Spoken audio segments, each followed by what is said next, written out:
Hello everyone and welcome to my channel. We are healing. I am Kara. It is great to see that you are here, and if you are, I really appreciate you. If you could do me a favor and like and subscribe and even leave a comment, that would be great. I am very new to this. I know that my videos probably aren't that great yet. I understand that. I am learning. It is a process. But you can help me out by encouraging me to continue to make these videos by liking and subscribing if you wouldn't mind. Thank you so much.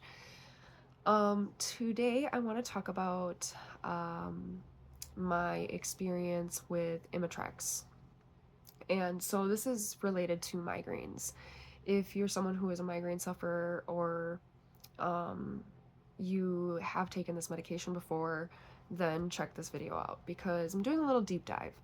Um, I have dealt with migraines for my whole life, very bad migraines, and I have found finally a medication that works for me, but it was a long process and it was a very hard process and very stressful process.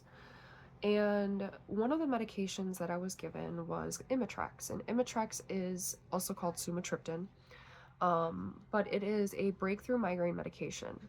So I just kind of want to give you some information about what Imitrex is, how it works, and what my experience was with it and what to watch out for. So Imitrex is used as a breakthrough medication. It is not used as a preventative. And there are a lot of things that go along with this Imitrex medication that you need to watch out for. I just want to pull my computer out just so that I can make sure that I don't forget anything I wanted to tell you guys about this. Let's see. It's right here. Okay. So basically what it is a medication that you take on the onset of a migraine. Now, you want to wait until you actually have the pain in order to take the medication. And what I mean by that is some people get aura migraines, and typically when you get an aura migraine, you see aura first without the pain, and then the migraine comes. So if that is you, it is recommended that you wait until the pain actually starts from the migraine to actually take the medication. The medication comes in 3 different kinds of ways to take it. So one is a nasal spray, another is a pill, which is the one that I'm familiar with, and then there's also an injection. I actually didn't know that until now. So the information I'm giving you is probably very similar between the 3 different types, but keep in mind that what I know about this and my experience is with the pill form. Like I said, it could make no difference whether you take it nasal, pill, or injection. I'm not 100% sure on that, but just keep in mind that the information that I know about this is related to pill form. So you take one on the onset of a migraine, and then 2 hours later, if that migraine is still there and has not gone away or isn't fully gone, then you can take another. You're not supposed to exceed 200 milligrams in a day, which is a 24-hour period, and it is limited to 9 per month. So that was a struggle for me. So this works to relieve the pain of migraines and the pain associated with migraines, meaning it also helps to relieve the nausea, vomiting, dizziness, light sensitivity, sound sensitivity, those kind of things that are associated with the migraine are supposed to be alleviated with this medication. But this medication does not target any other kinds of pain in your body. So this can't just be used for any kind of pain. It is directly associated with migraines. And how it works is it constricts your blood vessels to allow less blood flow to your brain, which is commonly a cause of migraines. So in addition to doing that, the common things that you can experience are tightness in your chest, tightness in your throat, and that's because it's constricting your blood vessels. However, if you have those symptoms, you are supposed to tell your doctor and stop taking it, which I did not know. So I continued to take it for a while. The other thing to know about this is that it does not work for cluster headaches. So if you take Imitrex and it does not work, it could be an indication that what you're experiencing is cluster headaches or cluster migraines. There are many illnesses that if you have, you cannot take this medication with. And there are many reasons. So it is very, very important that when you are prescribed this medication, you are very honest with your doctor about any kind of medications you have, any allergies you have to medications, to foods, to food dyes, um, anything. Uh, Make sure you tell them any medications you're on, even if they are not being legally obtained. Please be honest, because it can be detrimental to not tell your doctor if you are taking something that they are not prescribing, because there could be interactions that you don't know about that could be detrimental. So, in my opinion, even if you're taking something that you may not be prescribed, it is very important to just be honest. It is going to be more beneficial, because the alternative is that the interaction between that and whatever you're taking could be life threatening. It's much easier and better to be honest and maybe deal with the judgment from it or whatever may come from it by being honest than to risk your life, is the main thing there. You can take this with or without food, so that's okay too. But one of the things that I've noticed or realized is that Imitrex can actually cause Raynaud's disease. And actually, there are a lot of medications that can cause Raynaud's disease because it is constricting your blood vessels. It is also going to, in turn, constrict blood vessels in the places that Raynaud's most likely affects. So if you have Raynaud's, please make sure that you do not take Imitrex, and if you do, you've really discussed it with your doctor. And also just be cautious, because this medication is known to cause Raynaud's. So in looking through that and looking up about that, I've also found that there are many medications that can cause Raynaud's. So just a little side note to just make sure that whatever medications you are prescribed, you really, really look into them before you start taking them and see if those side effects are something that you really are okay with taking the risk of having. So from my experience, when I would take the medication, it would help me like the first time. I'm sorry, not just the first time, but like at first it started to work for me. And I can't remember if it ever fully took migraines away from me, but I know it was enough to be able to function.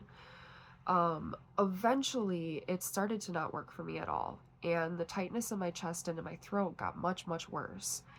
And so I stopped taking it. I went into my neurologist in tears. And I said, I can't live like this anymore. This medication is not working for me, and it's making things worse. And migraines are literally running my life. So previously to that, she really wanted me to get on a preventative medication for my migraines. At that point, I was over trying to figure it out. I had been trying to figure out these migraines since I was a kid.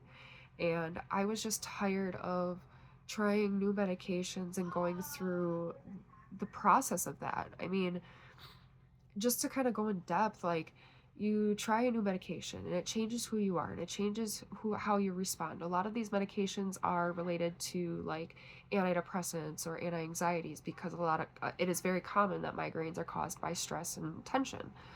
So a lot of those medications, they cause side effects, and you go through trying it, getting used to it, and then all of a sudden it's not working and you need to try something different. So now you have to get used to not taking that and taking something else. And it's a process, and it's tiring and it's stressful. And I got to the point where I felt I was causing myself more stress and more migraines by trying to figure it out. And when I finally was seeing a neurologist for unrelated issues, she had asked me about my migraines because it's obviously in my medical chart. And I told her about it and that I just was sick of trying all the medications. And she really, really urged me to try Emgality. And so I finally gave in, because my life was run by my migraines. I couldn't do anything without getting one. And so I decided to try this. So Emgality is a once a month injection that is for migraines, that you only can get prescribed if you have had so many failed attempts at other medications. I don't know if that's still how they do this, because I was prescribed this years ago and that was the rule then. And as I was understanding, this was fairly new, so they were still in the testing phases of seeing if this could actually help with other illnesses and stuff like that. So it was very regulated. So it may not be like that now, but I do know that that is a regulation that has nothing to do with insurance. So that's just a straight out regulation. Now, this is what it looks like. It's a once a month injection that you do yourself. It does need to be refrigerated, so when you get your injection, it comes in this box.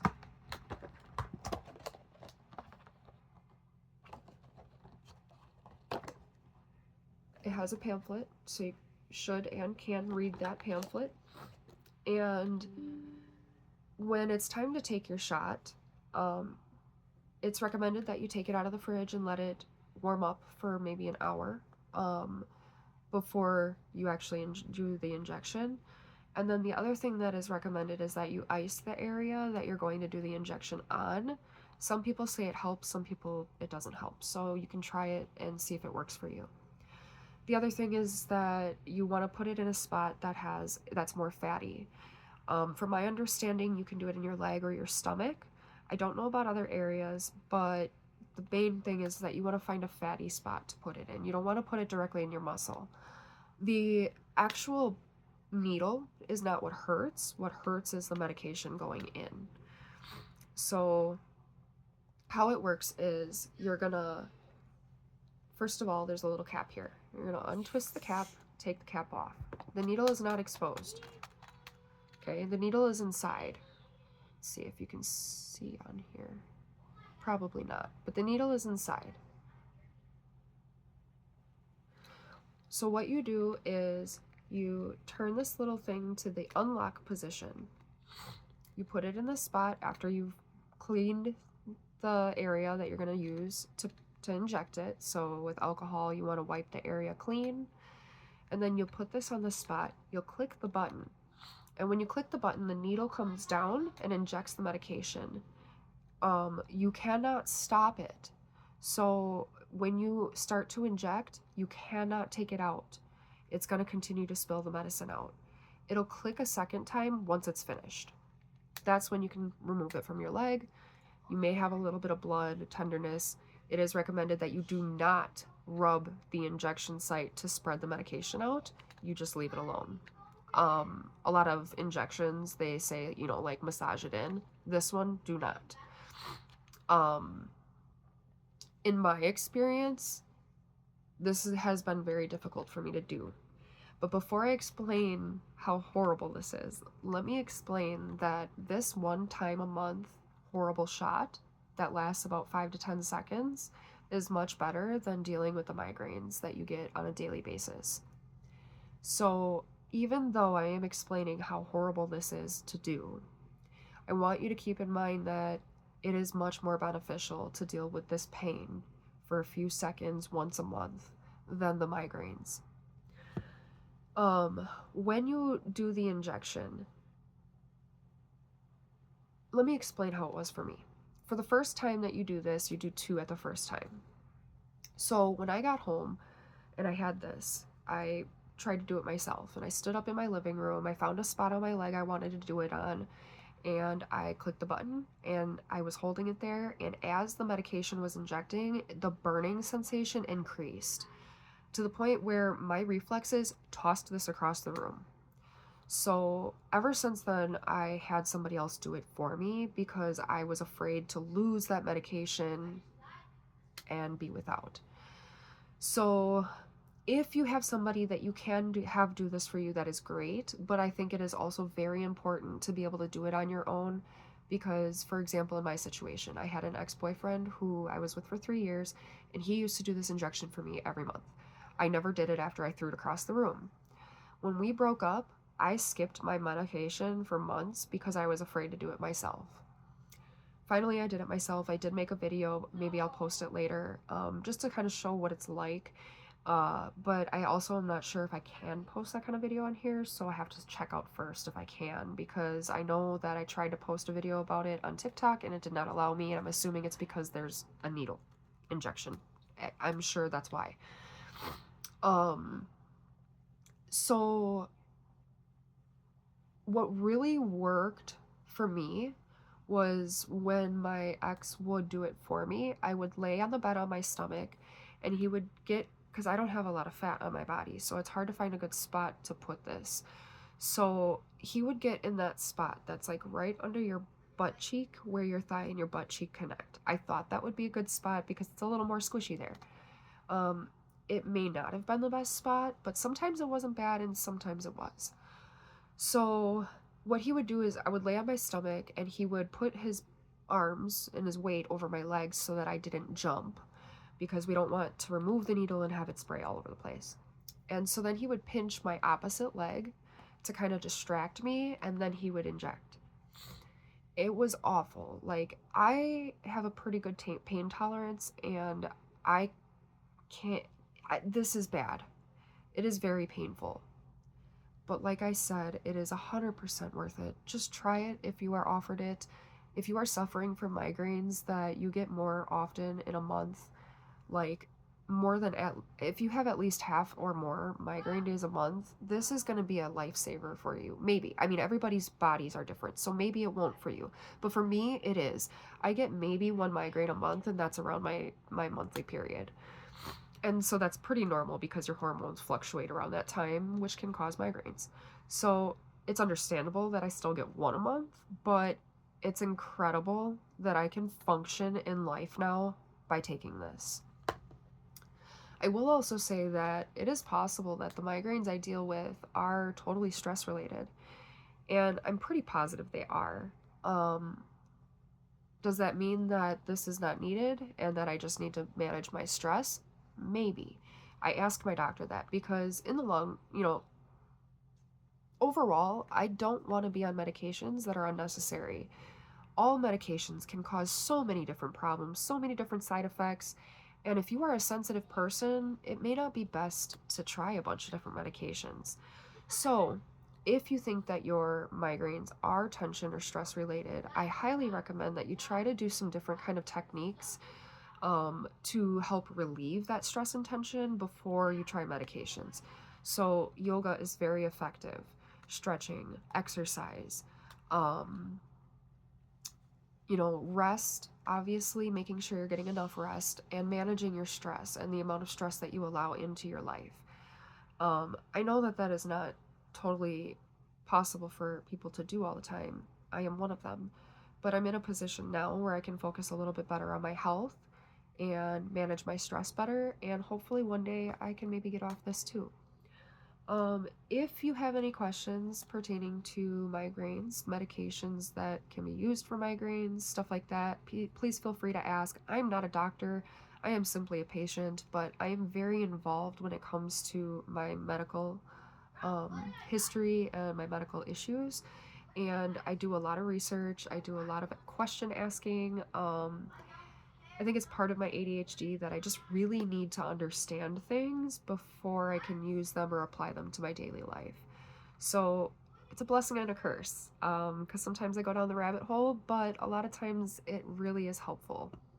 So I like to think that the information that I can share is very helpful, but in the same breath, just remember, I am not a physician. I'm not and I'm not in the medical field, period. So the things that I say, make sure you verify for yourself.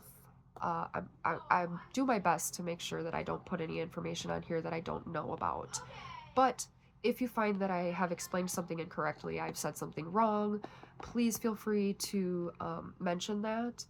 I am open and ask for all constructive criticism that I can get. When I say that, I mean constructive criticism, not bullying, not teasing, not picking on me, not talking crap.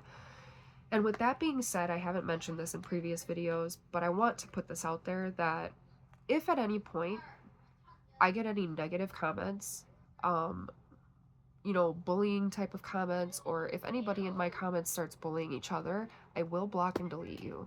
I will not react to your things that you post, but I will block and delete you because I do want this to be a safe place for people to go and talk about the problems and stuff that they deal with on a daily basis without feeling judged or criticized. So, with that being said, let's just make this a happy place, a place where we can all help each other and learn together and grow.